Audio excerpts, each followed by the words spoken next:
Hello, welcome to my channel. మేము ఈరోజు అన్ఎక్స్పెక్టెడ్గా ఒక టెంపుల్కి అయితే వెళ్ళామండి. అంటే అన్ఎక్స్పెక్టెడ్గా ప్లాన్ చేస్తేనే అది సక్సెస్ అవుతుందని నేను అనుకుంటాను. 1 మంత్ ముందు 2 మంత్స్ ముందు ప్లాన్ చేస్తే అవంతా జరగవు. ఇది కొండల మధ్య ఉంటుంది. మేము తమిళనాడు బార్డర్లో ఉంటాము. మేముండే ప్లేస్ వచ్చి కుప్పం, చిత్తూరు డిస్టిక్. మాకు తమిళనాడు ఒక 30 కిలోమీటర్స్లోనే తమిళనాడు వస్తుంది. ఇది 24 కిలోమీటర్స్ ఉంది మేమున్న ప్లేస్ నుంచి. చాలా ఫేమస్ అంట. మా అన్న వెళ్ళారు చాలాసార్లు. తను ఎప్పుడు చెప్పేవాడు, ఇక్కడ ఒక టెంపుల్ ఉంటుంది, చాలా పీస్ఫుల్గా ఉంటుంది, వెళ్దామంటే ఇంకందరం బయలుదేరాము.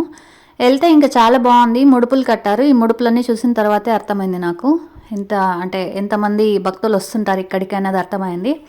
కాలభైరవేశ్వర స్వామి టెంపుల్ అండి. శివుడు ఇంకా చాలామంది దేవతామూర్తులు అయితే ఇక్కడ ఉన్నారు. చాలా చాలా చాలా పీస్ఫుల్గా ఉందండి ప్లేసు. అంటే ఈ మధ్యనే ఫేమస్ అయింది. శివరాత్రి సందర్భంగా డెకరేషన్లు మొత్తం కూడా బాగా చేశారు. విగ్రహాలు కానీ ఇక్కడ కనిపిస్తున్న టెంపుల్ ఏదైతే ఉందో అది మొత్తం రాతితో కట్టారు. ఇది వచ్చి సెంటర్ ఆఫ్ అట్రాక్షన్ అని చెప్పొచ్చు. దగ్గర 65 మంది దేవతామూర్తులు ఒకే ప్లేస్లో ఉన్నారు. చూడడానికి 2 కళ్ళు సరిపోలేదు. ఒక్కొక్క దేవుడికి ఆ పేరు కింద తమిళ్లోనే రాశారు. నాకు తమిళ్ రాదు కాబట్టి నేను చదవలేకపోయాను. కానీ చాలా బాగుంది. అంటే అన్ని పూలహారాలు వేయాలంటే కూడా ఎంతో ఓపిక ఉండాలి. ఆలయ ప్రాంగణం అంతా కూడా చాలా డస్ట్లెస్గా ఉంది. ఎక్కడ కూడా దుమ్ము ఉండడం కానీ అలా కూడా ఏం లేదు. చాలా నీట్గా ఉంది. అండ్ ఎక్కడ కూడా మనకి కానుక అంటారు కదా, హుండీలు అట్లాంటివి కూడా ఏం లేవు. జస్ట్ మనం వెళ్ళి హ్యాపీగా మొక్కుకొని ముడుపులు కట్టుకొని, డొనేషన్ సెంటర్ ఉంది, అక్కడ వెళ్ళి మనం డొనేషన్ చేస్తే చేయొచ్చు, లేకపోతే సైలెంట్గా వచ్చేయచ్చు.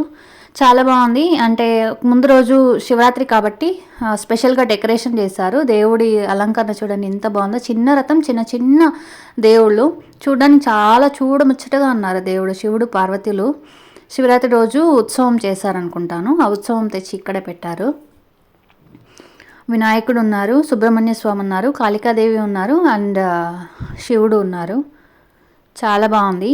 మీరు ఎప్పుడైనా వెళ్ళాలనుకుంటే వెళ్ళొచ్చు. అంటే ఇక్కడ మా దగ్గరలో ఉన్న వాళ్ళకి చెప్తున్నాను, చాలా దూరం నుండి అయితే రాలేరు. అండ్ ఇంకొకటి ఏమంటే ఇక్కడ నిత్య అన్నప్రసాదం అనేది ఇస్తుంటారు అన్నమాట. అన్నదాన కార్యక్రమం ఎప్పుడు జరుగుతూనే ఉంటుంది.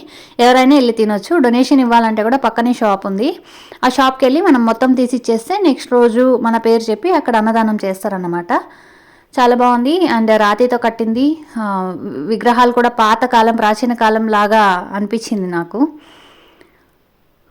అక్కడ కంచు సామాన్లు అయితే తలతల మెరుస్తున్నాయి, బంగారం లాగా మెరుస్తున్నాయి. దాన్ని ఎలా వాష్ చేస్తారో ఏమో అనుకున్నాను. ఎందుకంటే మన ఇంట్లో ఉన్నవే 2-3 పూజ సామాన్లే కడుక్కోవాలంటే ఇబ్బంది అవుతుంది, చెయ్యి నొప్పేస్తుంది అని అనుకుంటాము. కానీ అక్కడ ఎలా కడుగుతారో ఏమో. ఫైనల్గా ఈ వేషధారంలో ఉంటే మా పాపతో ఒక ఫోటో తీశాను.